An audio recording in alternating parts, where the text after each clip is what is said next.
예수님이 누구신가 하는 것이 정말 우리에게 중요합니다. 왜냐하면 예수님이 평범한 인간이었는데 만약에 우리가 거짓말로 이 기독교 신앙을 만들어냈다면 저와 여러분은 이곳에 있기보다는 지금 뭔가 우리 먹고 살 길을 찾아서 열심히 모색을 해야 될 것 같습니다. 하지만 저희들은 그렇게 열심히 이 세상에서 어떻게 잘 살 수 있을지 연구를 해도 영구적으로 소망이 없겠죠. 내세에도 저와 여러분들에게는 소망이 없을 겁니다.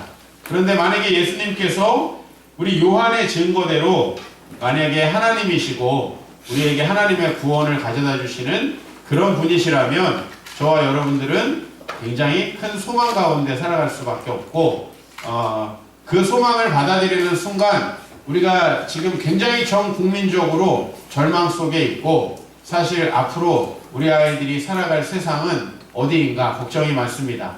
그리고 그것들을 일부 권력자들이나 위정자들이 그들의 교육과 그들의 그동안의 배움과는 너무나 동떨어지게 비윤리적으로 행동한다는 것을 우리 모두가 확인하고 있고 사실 우리 전 국민적인 지금 절망 속에 있는데 예수님께서 그 모든 것 위에 초월하시고 그리고 이 세상을 구원하시고 회복하시기 위해 오셨고 사실 우리가 그렇기 때문에 다시 본질로 돌아가서 예수님이 누구신가 라고 하는 것이 여러분에게 참된 소망이 되기를 바랍니다. 그래서 여러분 정말 오늘부터 예수님이 누구신가 하는 내용들을 공부하는데 예수님은 사실은 간단히 말하면 너무나 우리가 배울 게 없고 다 아는 것처럼 보이지만 예수님을 사실 우리가 깊이 연구해야 되는 이유는 우리가 예수님에 대해서 여전히 모르는 게 너무나 많기 때문입니다. 그래서 예수님이 누구인가를 전하는 가장 좋은 방법은 이 시대에 그래도 가장 마지막에 쓰여진 복음서 그리고 예수님을 간접적으로 소개하는 복음서가 아니라 예수님이 누구다 라고 하는 것을 직접적으로 소개하는 요한복음이 가장 적합할 것이다 라고 생각을 하고 여러분들과 예수님은 누구신가 라는 제목을 물론 다른 성경도 계속 저희가 인용을 하겠지만 함께 나누려고 합니다. 예수님은 인간인가 신인가 라고 하는 문제에서부터 우리가 오늘 접근을 해야 될 것 같습니다. 현대사회에서 예수는 당연히 대부분의 사람들에게 한 인간에 불과합니다. 좀 훌륭한 가르침을 준 선생님 하지만 공자나 부처, 서양의 소크라테스나 플라톤과 별로 구별되지 않는 이 세상에서 살아가는 하나의 도리, 하나의 방법 정도를 이렇게 소개한 선생님에 불과한 것 같습니다. 사실은 대부분의 다큐나 연구 보고서, 예수를 다룬 연구 보고서를 보면 예수를 신이 아니라 한 인간으로 결론 내리고 있습니다. 그렇다면 왜 현대사회에서 예수는 인간으로 결론이 나는 것일까? 예수님이 인간이기 때문에 그런가? 그렇지 않다는 것이죠. 현대의 과학적이며 실증적인 이 학문 연구 방법은 하나님이 창조한 이 세상 그리고 무엇인가의 사건들을 통계내서 연구하기에 적합합니다. 그런데 이 과학적이며 실증적인 현대의 학문적 연구 방법으로는 예수가 신이라는 것을 증명할 방법이 없습니다. 왜냐하면 파악된 사실만을 진리로 받아들여야 하는데 예수님께서 하신 일들 애시당초 예수님을 보내신 그 하나님이 이 세상을 창조하신 일부터 이것은 증명이 불가능한 일이기 때문에 그렇습니다. 모르겠어요. 앞으로 어떠한 연구들이 더 우리에게 가능해져서 정말 예수님이 십자가에 달리고 죽으셨다 부활하셨다는 것을 우리가 정말 과학적으로도 믿을 수 있는 시대가 오게 될지 모르겠어요. 그러나 현재 단계에서는 우리에게 지금 남겨진 여러 가지 자료를 분석하는 방법밖에 없는데 사실은 여러분 예수님이 AD 30년에 십자가에 달리시고 죽으셨다가 부활하셨습니다. 사실은 그 예수님의 죽으시고 부활하셨던 AD 30년에 가까이 갈수록 예수님이 신이라는 목격담들이 훨씬 많고 예수님이 인간이라고 하는 것이 이단적으로 취급됐어요. 예수님이 오히려 한 사람의 인간이라고 하는 것들이 그런데 요즘에 저희는 사실은 그 목격담들을 자료로 채택하지 않습니다. 그 이유는 뭐냐면 그런 예수님에 대한 증언들이 없기 때문이 아니라 그런 증언들이 우리에게 증거로다가 채택되지 못하는 그런 기준들을 우리가 가지고 있기 때문에 그래요. 과학적인 기준으로 보았을 때 복음서는 아주 더럽혀져 있습니다. 왜 더럽혀져 있다는 표현을 썼냐면 과학적인 기준으로는 믿을 수 없는 여러 가지 이적들이 그 안에 들어있고 예수님에 대한 믿을 수 없는 이야기가 들어있기 때문입니다. 그래서 만약에 우리가 이것을 계속 과학으로 입증할 수 없는 사건들을 믿지 않는 방식으로 우리가 살아간다라고 하면은 여러분 창조를 어떻게 믿습니까? 우리가 창조 시대로 돌아갈 수도 없고 창조했던 비디오를 찍을 수도 없어요. 창조라는 현상이 반복되지도 않아요. 이렇다면 이렇게 예를 한번 들어보죠. 어느 날 우리가 자고 일어났는데 달 옆에 달이랑 비슷한 또 하나의 지구의 어떤 위성이 생겼다고 한번 우리가 생각을 해봅시다. 그러면 아니 어떻게 해서 저거는 새로 생긴 것인가 연구를 할 수가 있겠죠. 그러나 하나님이 이 세상을 창조한 것은 딱 한 번에 한때밖에 일어나지 않은 일입니다. 그 일에 대해서 저희가 반복되지 않기 때문에 입증할 수 없어서 우리가 창조를 믿지 못한다면 이 세상에 믿을 수 있는 건 반복되는 또 우리가 눈으로 볼 수 있는 사건밖에 없죠. 그러나 사실 우리의 기원과 이 세상의 기원과 정말 우리가 믿어야 할 중요한 사건들은 반복되지 않습니다. 예수님이 이 세상에 한 번 올 것이라고 이 구약 성경이 전 시대를 걸쳐서 얘기했고 정말 예수님은 한 번만 오셨고 다시 예수님의 이야기 반복되지 않습니다. 만약에 예수님이 우리 시대에 예수님 2, 좀 불경스러운 얘기지만 예수님 2가 오셔가지고 똑같은 방식으로 부활을 하셨다. 그러면 원도 부활하셨겠구나. 우리 이렇게 생각할 수 있겠죠. 그러나 역사적으로 단 한 번 하나님은 인간이 되셔서 우리에게 오셨고 예수 그리스도가 우리에게 오신 사건은 일회적인 사건이기 때문에 저와 여러분들은 그것을 과학적으로 증명해서 믿을 수 있는 것이 아니라고 하는 것입니다. 다만 우리는 이렇게 추론할 수밖에 없는 거죠. 만약에 이 세상을 창조하신 분이 없었다면 과연 이 세상은 자연이 이루어질 수 있었을까? 그것이 불가능하다라는 식으로 역으로 추론할 수밖에 없고 또 제가 과거에 예수의 부활에 대해서 추론했듯이 예수님께서 정말 부활하신 일이 없었다면 어떻게 1세기에 이 수많은 증언들이 있을 뿐만 아니라 이 증언들에 목숨을 거는 사람들이 있었을까? 그것은 불가능했다. 이렇게 거꾸로 추론할 수밖에 없다라는 것입니다. 그래서 저는 오늘 여러분에게 새롭게 제안하는 것이 예수님을 직접 만났던 예수님의 제자들이 있었던 것이 사실이고 그리고 그들이 예수님과 함께 있어서 우리에게 예수님에 대한 가장 합당한 증언을 전해주고 있다는 것입니다. 여러분 사실 우리 이런 식이에요. 여러분이 어떤 여러분들이 굉장히 좋아하는 사람이 있다고 쳐봐요. 여러분이 그를 만나지 못했어요. 한 번도. 그러면 여러분에게는 굉장히 신성시되어 있는 어떤 사람이에요. 근데 제가 이 사람을 잘 알아요. 가족이든지 동창이든지 친구였어요. 자, 제가 이 사람을 어떤 우리가 지금 상정하고 있는 가상의 인물을 여러분들보다 더 신성시하고 더 이렇게 포장해서 설명할까요? 아니면 여러분들이 가지고 있는 환상을 깨트릴 가능성이 높을까요? 여러분 우리가 흔히 가족 전도하는 게 아주 어렵다고 이야기를 합니다. 왜 그렇습니까? 여러분들이 만약에 남을 전도한다면 한 2시간 정도 레스토랑에 가서 밥 사주고 선물도 사주고 아주 여러분이 평소에 쓰는 단어 중에 극히 얌전하고 아주 아름다운 단어들을 사용하면서 그 사람에게 이야기할 수 있을 것입니다. 그러나 여러분이 왜 가족을 전도하기 어렵습니까? 정말 여러분의 너무나 추접스러운 모든 모습을 다 알고 있죠. 사실 가까운 사람의 증언일수록 그 사람을 신성시하지 않는 경향이 있습니다.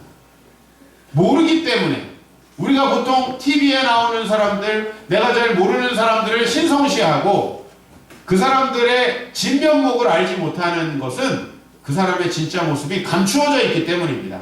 그런데 여러분 우리가 이 시대에 예수님을 믿는 건 별로 어려운 게 아닙니다. 예수님을 만나보지 않았기 때문에 우리가 그분을 만나지 않는 상태에서 그분에 대해서 아름다운 만약에 이야기만 듣는다면 그를 믿는 게 그렇게 어려운 일이 아니에요. 그러나 요한은, 마태는 예수님을 직접 만났고 그와 함께 오랜 기간 생활을 했습니다. 그들이 예수님을 더 신성시하는 증언을 남기는 것은 굉장히 어려운 일이라는 것입니다. 그렇죠? 예수님과 함께 밥 먹었어요. 그와 함께 돌아다녔어요. 그리고 예수님이 때때로 세수하지 않은 모습들도 봤을 것입니다. 그러나 그 요한이 예수님을 우리에게 하나님으로 소개하고 있다면 이것은 굉장히 이상하고도 어려운 일이라는 사실을 여러분 알아야 된다는 것이죠. 그래서 사실 우리가 이 예수에 대한 증언, 요한복음을 예수에 대한 증언으로 받아들여야 하는데 우리가 이 시대에 예수님이 인간이었다는 것, 그가 갈릴리 출신이었다는 것, 여러 제자가 있었다는 것 다 동의합니다. 모든 사람들이 예수를 안 믿어도 다 동의합니다. 그러나 그가 십자가에서 부활하셨고 승천하셨고 그리고 그가 정말 알고 봤더니 하나님이셨다는 것, 그는 인간이 아니셨다는 것, 이런 증언은 도대체 인간으로서의 예수를 보면 볼수록 더하기 어려운 증언이라는 거예요. 더하기 어려운 증언. 자, 그런데 오늘 여기 요한복음의 결론 부분을 먼저 보죠. 이 일들을 증언하고 이 일들을 기록한 제자가 이 사람이라. 그래서 이 사람은 요한을 이야기합니다. 우리는 그의 증언이 참된 줄 아노라. 마치 요한이 자신을 좀 3인칭으로 표현하고 있습니다. 사실은 이 예수님을 그리고 이 예수님에 관한 모든 일들을 요한은 증언하고 있습니다. 사실은 요한의 증언은 제가 아까도 말씀드렸지만 예수님이 분명히 인간이셨던 게 확실하기 때문에 신성시하는 방향으로 나아가는 게 아니라 그의 인간됨을 폭로하는 방향으로 원래는 나갔어야 한다는 것이죠. 그러나 이 요한은 요한복음 1장에서 뭐라고 이야기를 하냐면 오늘 먼저 요한복음 1장은 예수님이 태초에 말씀이 계셨다 그래서 예수님을 태초부터 계신 분으로 소개해요. 오늘 여기 요한이 쓴 또 다른 책을 한번 같이 보시죠. 태초부터 있는 생명의 말씀에 관하여. 그러니까 요한은요, 예수는 이렇게 설명하지 않아요. 우리는 예수의 말씀을 들었고 예수를 눈으로 봤고 예수를 손으로 만졌다 이렇게 얘기하는 게 아니라 그 예수를 우리에게 뭐라고 소개합니까? 따라합시다. 태초부터 있는 생명의 말씀 이렇게 소개를 합니다. 여러분 태초부터 어떻게 우리 인간이 존재할 수 있습니까?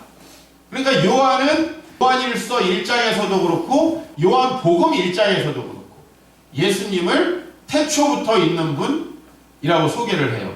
여러분 어떻게 같이 밥 먹은 분을 그렇게 신성시할 수 있죠?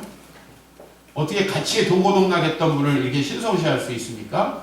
여러분들은 그게 자연스럽다고 생각하는데 사실 아무것도 모르고 그에 대해서 우상화 작업을 했던 사람이 그를 신성시할 수 있는 거예요. 지금 북한의 많은 사람들이 김일성을 직접 만나지 못한 사람들이죠. 김일성을 직접 만난 사람, 그 당시에 그 사람과 함께 했던 사람들은 절대 그 사람을 우상화하는데 동의하지 않을 겁니다. 그렇죠? 그러나 지금 북한의 많은 사람들은 그를 정말 우상으로 생각합니다. 대단한 인물로 생각합니다. 이것은 직접 만났던 사람들이 증언이 아니라 그를 우상화해서 뭔가를 얻어내려고 하는 사람들이 만들어낸 조작적인 증거들을 북한 사람들이 믿고 있기 때문이에요. 그러나 요한은 그 자신이 예수님 자신을 태초부터 있었던 신적인 존재로 묘사를 하고 있고 그리고 그분의 복음을 전하기 위해서 죽을 때까지 자기의 모든 삶을 거기다가 바쳤습니다. 함께 한 사람일수록 그럴 수 없다는 거죠. 함께 한 사람일수록. 자, 그래서 우리는 이 요한의 독특한 설명의 방식을 증언이라고 할 수 있습니다. 리처드 보캄이라는 신학자가 있어요. 리처드 보캄이 복음서들은 목격자들의 증언이라고 강력하게 주장을 합니다. 그 증언은 보통은 폭로적이어야 한다는 것이죠. 우리가 신성시하고 있는 예수를 폭로하는 방식이어야 정상이다 이 말입니다. 이를테면 사람들이 삼성을 되게 아름다운 기업이다. 와, 다 들어가고 싶어 했는데 김용철 변호사라는 사람이 어떻게 했습니까? 그 안에 벌어지고 있는 추악한 일들을 폭로하죠. 보통 증언은 이런 방식이어야 정상이라는 것입니다. 아마 여러분들이 저하고 어렸을 때부터 알던 사람이다. 참 은혜 받기 어려울 겁니다. 저희 가족이다? 은혜 받기 어려워요. 우리 가족들은 힘들 거예요, 지금. 왜냐면 계속 오버랩이 될 거예요. 시간이 지나도. 사실은 가까이 알수록 더 풍요적이어요, 정상이. 그리고 저는 여러분들의 배우자로부터 여러분이 얼마나 추접스러운 사람인지 종종 듣습니다. 물론 포장해도 압니다. 그 정도 짐작은 가능해요. 그러나 때로 여러분이 정말 마음이 힘들어서 찾아왔을 때 여러분의 배우자에 대해서 내가 믿을 수 없는 얘기를 하실 때가 있어요. 그게 증언이 정상적인 겁니다. 만약에 요한이 예수님을 만났는데 그가 진짜 신적인 존재가 아니었다면 요한은 예수님을 폭로해야 합니다. 그러나 여러분, 우리 복음서는 예수님을 폭로하지 않고 우리에게 도저히 믿을 수 없는 사실을 전해줍니다. 직접 인간으로서 만났던 사람들이. 이거 정말 어려운 거예요. 요한은 내가 이것을 기록하는 목적을 이야기합니다. 너희로 예수께서 하나님의 아들 그리스도이심을 믿게 하려 하며 또 너희로 믿고 그 이름을 힘입어 생명을 얻게 하려 한다고 했습니다. 요한이 만약에 자신의 이익을 위해서 예수님을 포장하고 있다면 말이 되지 않습니다. 왜? 1세기에 예수님을 전하는 사람들은 예수님 때문에 이득을 볼 수가 없었어요. 15세기 종교개혁이 싹트던 그 시기에는 예수를 팔아서 장사하는 사람들이 많았고 이 시대 한국교회도 예수를 팔아서 장사하는 사람들이 많습니다. 이 시대 목사들의 증언을 안 믿을 수는 없어요. 그러나 1세기는 아닙니다. 여러분, 지금 이제 한국에 갑자기 독재 정권이 들어서 가지고 예수를 전하는 사람들을 다 조사해 가지고 색출해서 목사부터 감옥에 넣는다고 합시다. 그러면 우리나라 이제 진짜 목사들만 남을 거예요. 그걸 진짜 믿는 사람들. 예수를 증언한 이 요한의 증언이 그만큼 참되다라는 것입니다. 그러면 요한은 예수님을 어떻게 소개하고 있습니까? 참 제가 성경에서 원어를 잘 이야기하지 않는데 오늘 어쩔 수 없이 로고스라는 말을 여러분에게 소개해야 할 것 같습니다. 여러분의 1장 1절 성경을 한번 보십시오. 성경에 태초에 말씀이 계시니라. 그 말씀이라는 단어에 뭐가 붙어 있지 않습니까? 뭐라고 되어 있습니까? 네, 일이라고 되어 있고, 그 다음에 그 저 밑에 남해주에 가면은 거기에 뭐라고 되어 있습니까? 헬로고스. 헬라어로 로고스다. 여러분, 그러면 성경에 왜 다른 단어들은 번호를 붙이고 밑에 헬라어 뭐 이렇게 왜 얘기를 안 합니까? 다른 단어들은 그것이 원어가 무엇이었는지 몰라도 성경을 이해하기에 문제가 없다라는 겁니다. 그런데 이 단어만큼은, 여기에 이 말씀이라는 단어만큼은 헬라어가 무엇인지를 소개해야 되기 때문에 남해주를 달고 있어요. 그런데 여러분, 그러면은 여기 로고스라는 단어를 성경에서 여기만 썼느냐? 그렇지 않습니다. 신약 성경에 수백 번 쓰인 단어입니다. 그런데 제가 조금 전에 여러분에게 소개해드렸던 요한 1서 1장의 이 말씀, 그리고 요한 복음 1장에 있는 이 말씀만, 그리고 1장 14절에 또 있어요. 그 말씀만 로고스였다라고 남해주를 달아요. 왜 그러냐면 로고스라는 헬라어 단어가 신약 성경에 수백 번이 쓰였는데 딱 이 경우에만 이 로고스라는 게 예수님을 지칭하는 것. 이를테면 여러분, 하나님이 말씀하셨다, 혹은 하나님이 우리에게 가르치시는 말씀이라고 할 때 이것은 로고스라고 번역하는 게 하나도 이상하지 않아요. 그러나 예수님을 로고스다 라고 얘기했다, 이것은 굉장히 이상한 것입니다. 그래서 왜 예수님을 로고스라고 이렇게 헬라어로 소개를 했는가 라고 하는 것을 여러분들이 오늘 좀 생각하면서 안으로 들어오셔야 될 것 같아요. 원래 로고스라는 말은 원래 번역은 말 혹은 말씀, 높이자면, 혹은 언어, 혹은 어떤 것에 대한 설명, 이런 것들을 이야기하는 단어가 로고스예요. 그러니까 사실 로고스를 예수님의 도라고 번역할 때 로고스, 이건 괜찮아요. 왜? 예수님이 설명하시는 거니까, 우리에게 도리를 알려주시는 거니까. 그러나 이 로고스가 원래 헬라인들에게는 어떤 의미였냐면 온 세상에 생명과 형태를 부여하는 어떤 것이라는 뜻이었어요. 헬라 말로는. 그리고 이것이 히브리인들, 즉 유대인들에게는 이 로고스는 무엇의 번역이었냐면 구약 성경의 하나님의 말씀 혹은 하나님의 지혜의 번역이었어요. 즉 구약 성경에서 하나님의 말씀이 임하여, 그러면 이건 전부 다 헬라 말로 로고스로 번역을 했는데, 원래 로고스는 헬라인들에게는 무슨 뜻이었냐면 이 지금 보이는 현상세계, 이 현상세계에다가 이런 형태의 모양과 생명력을 부여한 어떤 것이라는 뜻이 바로 로고스였다라는 것입니다. 자, 이런 의미에서 이제 이 로고스는 어떤 의미로 요한이 소개를 했냐면, 자, 헬라인들 이래 잘 봐. 요한복음은 보통 헬라인들을 전도하기 위해 쓰여진 책이라고 우리가 이해를 하고 있으니까, 자, 여기 이제 헬라 사람들이 있습니다. 그 사람들은 로고스라는 말을 들으면 그거를 말이나 어떤 도, 우리말로 하는 도라고 번역을 해야 되지만은, 이 로고스라는 말을 들으면 어떤 생각이 든다고요? 아, 이 세상에 뭔가 생명과 형태를 부여한 어떤 근원적인 어떤 존재 혹은 근원적인 어떤 것이라는 뜻을 가지고 있단 말이에요. 그런데 그가 사실은 누구다? 예수다라는 거예요. 너희들이 뭔가 이 세상에 최초로 생명을 부여하고 뭔가 이 세상에 의미를 부여하고 지금 이 세계를 만든 뭔가가 있을 거라고 생각하지, 그가 예수님이셨다 라고 하는 이야기를 하는 거예요. 이 세상에. 그래서 1장 2절과 3절을 보면은 그가 태초에 하나님과 함께 계셨고 만물이 그로 말미암아 지은 바 되었으니 지은 것이 하나도 그가 없이는 된 것이 없다. 즉 예수님은 뭐예요? 이렇게 보자면 이 세상 만물을 지으시고 거기다가 뭘 부여했어요? 생명을 부여한 창조주이시라는 거예요. 자신이 본 한 평범한 인간을, 그 목수의 아들을 이 세상 전체의 생명력을 부여한 하나님과 동등하신 분으로 결론 내릴 수밖에 없다라는 게 이 요한의 설명이에요. 그래서 그것을 세 가지로 나눠놨어요. 첫 번째, 태초에 뭐가 있었다? 그 로고스가 있었다는 거죠. 그죠? 이 로고스는 태초부터 있었다. 두 번째는 그 로고스가 하나님과 함께 계셨다. 즉, 그 로고스는 태초부터 있었긴 했지만 하나님과 동일한 존재는 아니다.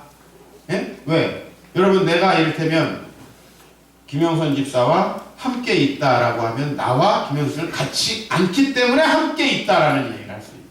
태초부터 계신 분이시긴 하지만 하나님과 동일한 존재는 아니라는 거죠. 이게 바로 하나님과 함께 계셨다는 거예요. 마지막으로 세 번째, 그런데 그 말씀은 또 하나님이시기도 해요.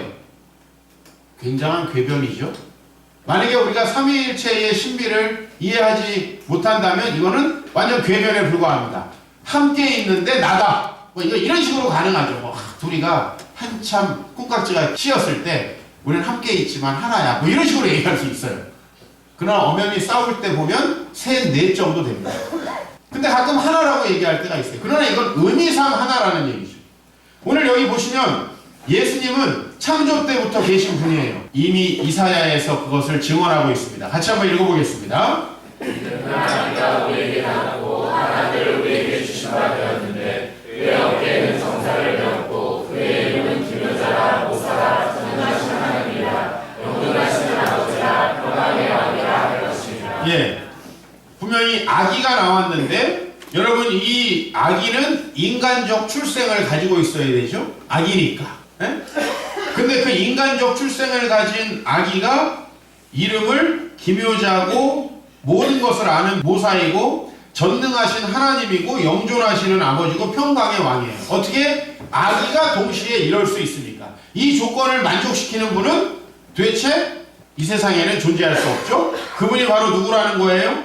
바로 태초부터 계셨던 로고스, 즉 이 온 세상 만물에게 생명을 부여하는 창조자이시면서 동시에 그 창조자는 아닌 왜? 아기로 이 세상에 왔어요. 그 창조자는 아닌. 그러나 그는 또 창조자와 동일한 속성을 가진, 바로 오늘 요한이 이렇게 소개를 하고 있어요. 정리하자면 로고스이신 예수님은 처음부터 계셨던 창조를 하셔서 우리 모두에게 생명력을 부여하셨던 신적 존재입니다. 그러나 그분은 우리가 통상적으로 알고 있는 하나님과 존재적으로 완전히 겹치는 분이 아니라 함께 계시는 분입니다. 함께 연합하고 계시는 분이에요. 그러나 그분은 그 하나님보다 존재론적으로 떨어지지 않고 그 하나님과 존재론적으로 일치하는 분이에요. 이렇게 소개를 하고 있어요. 간단히 말하면 요한은 로고스라고 당신들이 알고 있는 그 예수님이 바로 하나님과 동일하신 분인데, 그분이 어떻게 했다는 것입니까? 빌립보서 2장 6절에 하나님과 본체이시지만 동등됨을 취할 것을 여기지 않아요. 즉 하나님과 존재론적으로 동등합니다. 동등하지만 동등됨을 취하지 않고 이 세상에 오신 분, 굉장히 독특하죠. 우리에게 원래 생명을 부여해 주셨기 때문에 우리와는 본질적으로 전혀 달라야 되는 분인데 이 세상을 구원하기 위해서 우리에게 오신 분. 그래서 한 걸음 더 나아가면 그분은 바로 1장 14절, 우리가 좀 1장 뒷부분을 가져왔습니다. 말씀이신데, 로고스이신데, 원래는 로고스는 이 세상의 모든 만물에 생명을 부여하는 존재이고 태초부터 있던 존재이니까 우리와 존재론적으로 완전히 다른 거죠. 존재론적으로는 누구와 일치해요? 하나님과 일치한다는 거예요. 그런데 그분이 바로 육신을 입고 우리 안에 오셨다는 거죠. 성육신을 설명하는 겁니다. 우리 안에 오신 거예요. 여러분, 이런 분이 세상에 어떻게 이와 동일한 정체성을 가진 분이 있을 수가 있습니까? 없죠? 여러분은 요한의 증언을 믿거나 아니면 아예 성경 전체를 거부해야 되는 그런 지금 상황에 직면해 있는 겁니다.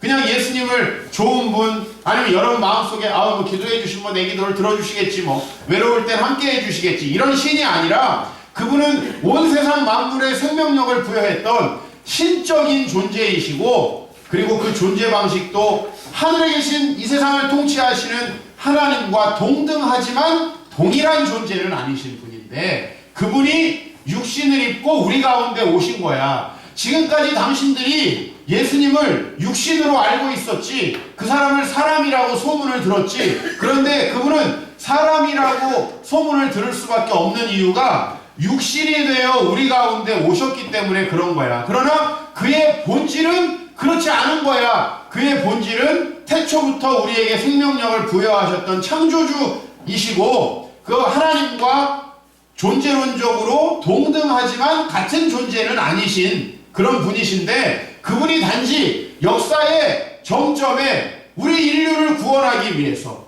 우리 인류에게 정말 참 소망을 부여하기 위해서 육신의 몸을 입고 오셨던 거예요. 자, 그렇다면 예수님의 육신의 몸은 우리에게 이런 증언을 요청하죠. 그죠? 육신의 몸은 우리가 볼 수 있지만 우리가 그를 정말 만나고 그가 부활하고 승천하고 그가 이 세상에서 놀라운 가르침들을 주셨고, 또 이 요한은 변화산에서 그 예수님이 영광스럽게 변형되는 것들을 보았고, 바다를 잔잔케 하는 걸 보았고, 병자들을 고치는 걸 보았고, 죽은 자를 살리는 걸 봤어요. 도저히 설명이 안 되죠? 아니, 한두 번 뭐 좀 특이한 일이 일어나거나 이러면은 신비한 주술사인가 보다 할 텐데, 도저히 그렇게 연관지을 수 없는 독특한 존재셨는데, 그 예수님이라는 존재를 어디에 딱 연결시키니까 예수님이 나오냐면 구약 성경과 연결시키니까 딱 나오더라는 거예요. 예수님의 존재가. 그걸 어떻게 의심합니까? 오히려 요한이 증언해가지고 감사해야지요. 왜? 우리가 이 신비한 현상을 이해할 길이 없어서, 야, 그러니 안 일어났겠지. 아유, 다 없애버리는 거예요. 신비한 일. 안 일어났겠지. 안 일어났겠지라고 다 부정해버리지 않고 요한의 설명을 들어보니까 그는 신적 속성을 가지신 하나님과 동등하신 분이신데, 그리고 우리에게 생명을 부여한 창조주이신데, 우리를 구원하기 위해서 육신의 몸을 입고 오신 분이다. 그래서 그분을 뭐라고 하냐면 아버지의 독생자라고 해요. 이 독생자라는 것을 자꾸 외아들이라고 표현합니다. 외아들? 잘못된 거예요. 예. 독생자라고 하는 건 모노게네스라는 이제 헬라 말인데, 즉 아주 모노라는 말이 뭐예요? 다른 게 없이 유일하다, 유일한 방식으로 하나님과 관계 맺고 있는 분이라는 거예요. 이를테면 제가 우리 고경원 집사와 정말 동역자 관계를 맺기를 원합니다. 그러나 이 관계는 나는 동시에 정훈이 형제랑도 맺고 싶고 김영선 집사와도 맺고 싶습니다. 가능하죠. 그러나 우리 안우정 씨는 달라요. 나하고 독특한 거죠. 내가 안우정 씨를 사랑하듯 또 다른 사람을 사랑한다, 또 다른 사람과 그와 같은 관계를 맺는, 이건 불가능한 거예요. 독특하죠. 이 세상에 그런 방식으로 날 알 수 있는 사람은 딱 한 사람밖에 없어요. 그래서 여러분들 그의 증언을 참으로 아노라 이렇게 할 수 있는 거예요. 그가 만약에 날 증언한다면. 왜? 내가 여러분한테 감출 수가 있어요. 그렇죠? 사모님들에게 또 존경받는 목사님들은 좀 그래도 괜찮은 거예요. 독생자라는 말은 하나님의 아들이 한 명밖에 없다 이런 얘기가 아니란 말이에요. 그래서 한 명밖에 없는 아들을, 그러면 여러분 저같이 우리 엄마가 아들이 2명이니까 하나는 어떻게 줘도 됩니까? 말이 안 되죠. 그죠? 다 모든 아이들이 독생자인 거예요. 왜? 그 아버지와 매우 독특한 관계를 맺고 있는 거죠. 그죠? 아들이 여럿 있다고 옛날에 현역 보내고 하나라고 방위 보냈던 우리나라는 굉장히 잘못된 거예요. 하나는 귀하고 한 셋 있는 건 하나쯤 가서 죽어도 됩니까? 말도 안 되는 거죠, 이거는. 그죠? 이 독재 정권에서 나온 말도 안 되는 발상이고, 여러분 보세요. 아버지의 독생자라는 것은 뭐냐면 그분만이 아버지와 독특한 관계를 맺고 있어요. 동일한 존귀와 영광을 가지신 분이고 그분과 신적인 교통을 하시는데도 불구하고 그와 존재적으로 완전히 겹치지는 않는, 얼마나 독특해요. 그죠? 우리가 하나님의 자녀라는 것과 예수님이 하나님의 아들이라는 것은 전혀 다른 의미를 갖는 겁니다. 아시겠죠? 그런 독생자께서 하나님을 계시하시기 위해서 오신 거예요. 저는 하나님을 어떻게 전달할 수밖에 없냐면 예수를 통해, 성경을 통해 계시된 것을 여러분에게 간접적으로 전달할 수밖에 없어요. 왜? 나와 하나님은 하나님과 예수님과의 관계와 전혀 다르기 때문에. 그러나 예수님은 그분 자체가 하나님을 계시했어요. 그래서 그분은 정말 은혜와 진리가 그 안에 충만하다고 이야기를 하는 것입니다. 그러나 하나님이세요. 그러나 우리를 구원하기 위해 이 세상에 오셨어요. 이제 우리는 이 비밀이 풀리죠. 야, 어떻게 인간이 죽었다가 살아나냐? 아이, 비밀이 풀리지. 왜냐면 원래 이 땅에 뭘 부여하셨던 분이에요? 온 세상에 생명을 부여하셨던 분이에요. 생명을 부여하셨던 그 하나님의 아들이 이 세상에 와서 죽었다 살아나는 게 뭐가 어렵습니까? 전혀 어려운 게 아닙니다. 여러분이 그냥 아무 생각 없이 정말 이 예수를, 아유, 그래, 인간이 어떻게 살아났어? 여러분, 그렇게 단순한 게 아니에요. 세상에 생명을 부여하셨던 그분이 이 세상에 오셔서 나는 죽은 게 더 희한해, 살아난 게 희한한 게 아니고. 맞아요? 안 맞아요? 제 얘기가 맞아요? 안 맞아요? 죽으신 게 더 희한한 거예요. 사실은 얼마든지 안 죽으실 수 있었잖아요. 에이, 빌라도 너 한번 죽어봐라, 얼마든지 이럴 수 있었잖아요.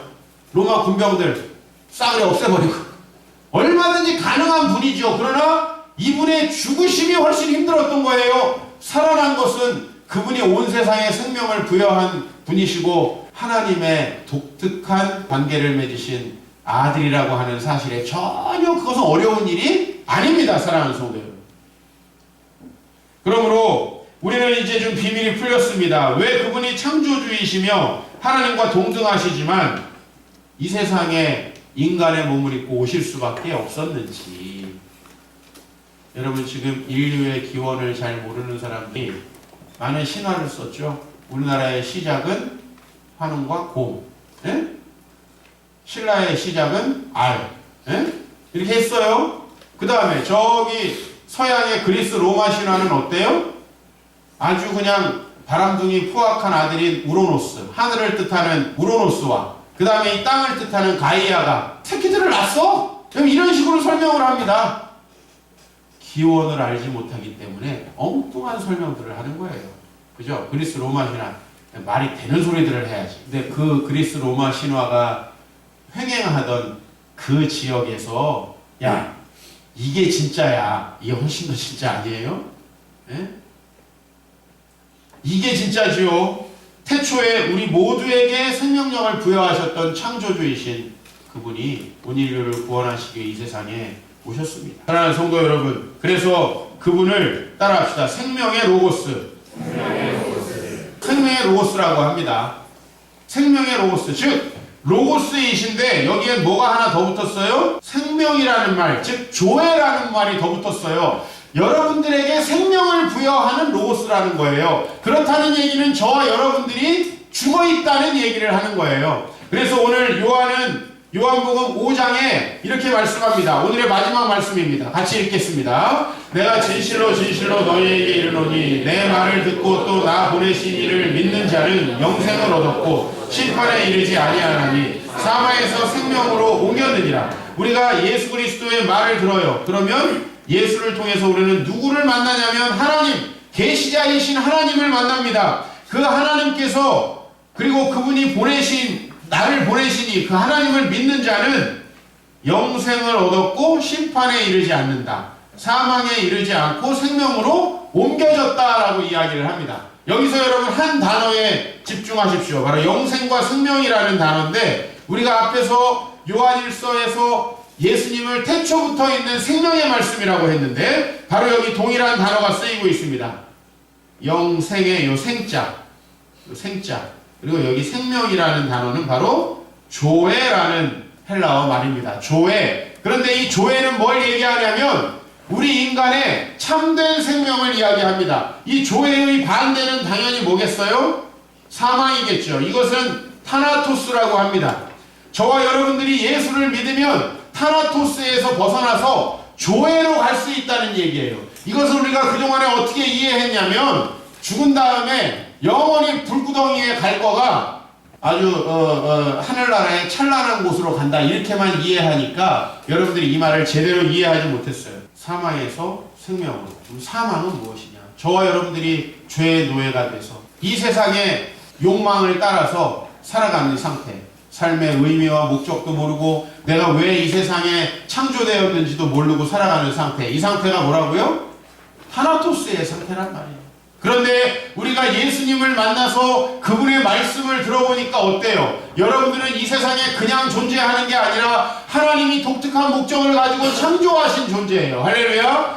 그리고 여러분에게는 참된 생명이 있어요. 하나님을 만날 수 있는 영적인 능력이 있단 말이에요. 저와 여러분은 원래 이 세상을 아름답게 하기 위해서 하나님이 창조했던 분이고 하나님이 우리에게 존귀와 영화로 관을 씌우셔서 이 세상을 다스리고 통치하기 위해 이 세상을 아름답게 하나님의 통치로 물들이기 위해 즉 이 세상을 하나님 나라로 만들기 위해 만드신 그런 존재라는 거예요. 여러분 많은 아이들이 왜 방황합니까? 자기가 누구인지 인생에 뭘 해야 될지 모르니까 방황하는 거예요. 왜 애들이 틈만 나면 게임을 할 수밖에 없습니까? 어쩌다가 너무나는 주의를 열심히 해가지고 잠깐 스트레스 풀으려고 게임을 한다. 한번 손 들어봐요. 너무난 주의를 열심히 해서 잠깐 쉬려고. 요건 내가 인정합니다.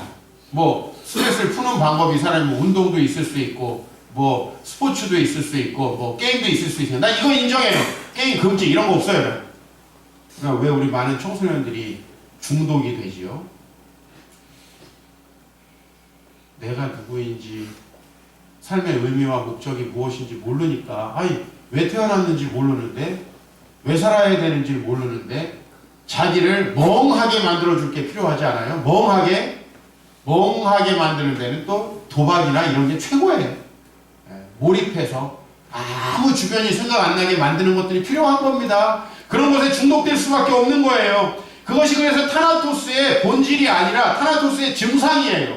증상. 저와 여러분들 예수님이 없으면 그렇게 될 수밖에 없습니다. 세상이 돈의 노예로 여러분을 만들고 이 세상이 인기의 노예로 여러분을 만들고 전혀 본질적이지 않은 것들에 여러분의 생명을 바치게 하고 자 근데 그렇게 생명을 바쳐서 그거라도 얻으면 난 참 좋을 것 같아요. 여러분들이 돈을 정말 벌고 싶어서 교회를 안 나온 다음에 꼭 부자가 됐으면 좋겠어요. 정말 세상에서 성공하기 위해 교회를 안 나온 다음에 꼭 성공했으면 좋겠어요. 다시 돌아오더라고. 난 안 돌아왔으면 좋겠거든. 진짜 세상에서 성공할 것 같으면 대통령이 돼가지고 나중에 목사님 주님 없어도 대통령 되던데 목사님 전하는 복음 맞나요? 난 이렇게 얘기해 줬으면 좋겠어요. 목사님 예수님 없으면 행복하지 않다고 그랬는데 나 이게 세상에 성공해서 재벌이 되니까 엄청 행복한데? 목사님 그 복음 잘못 전하는 거 아니에요? 이런 얘기 했으면 좋겠어요. 목사님 내가 여기서 사회에서 이렇게 자리 잡고 했더니 별 부러운 게 없던데요? 다 돌아와. 무슨 얘기냐면 목적이 없으니까 왜 창조되었는지 모르니까 누구인지 모르니까 세상 것들을 추구하는데 그것도 얻지 못하는, 세상 걸 추구하는데 그것도 얻지 못하는 삶을 살아가더라. 아주 원초적인 좀 도전을 여러분에게 합니다. 예수를 믿으시기 바랍니다. 그게 답입니다. 예수가 하나님의 아들 그리스도이심을 믿으시기 바랍니다. 그분에게 모든 생명이 있고 그분을 정말 여러분 바로 알고 배우고 그분의 말씀을 따라 순종하는 삶만이 여러분을 온전케 할 수 있다는 걸 믿으시기 바랍니다. 그거 이외에 다른 방법이 있는 것 같으면 해보세요. 얼마든지. 그러나 부디 잘 하시기 바라고 결론을 빨리 내시기 바랍니다. 그래서 질질 끌어가지고 오래 걸리지 말고. 자, 세상에서 성공해서 답의 쇼부를 보고 싶은 사람은 빨리 성공을 해보시기 바래요. 그래서 목사님이 가르친 복음이 잘못됐다고 얘기하든지 아니면 목사님 성공해봤더니 목사님 말이 좋네요 하든지 둘 중에 하나 빨리 하라는 거예요. 좀 기다려보세요. 아직 거기까지 안 가봐가지고. 아니 목사님 기다려보세요. 아직 좀 더 벌어봐야 돼가지고. 이렇게 하지 말고 부디 잘해보시기 바랍니다. 그러나 이미 우리는 답을 알고 있습니다. 사망에서 생명으로 옮기는 길, 참된 생명인 조회를 여러분들이 성령의 인도하심 따라 늘 평안과 기쁨 속에서 내 미래를 두려워하지 아니하고 하나님을 사랑하고 이웃을 사랑하는 그 삶, 감사하는 삶을 살아가기 위해서는 예수를 믿는 방법밖에 없습니다. 하나님이시지만 온 인류에게 생명을 부여하는 로고스이시지만 동시에 이 세상에 오셔서 유한한 몸을 입으시고 우리를 구원하시기 위해서 십자가에 죽으시고 부활하신 그분을 믿고 참된 생명을 얻으시기를 주의 이름으로 축원합니다.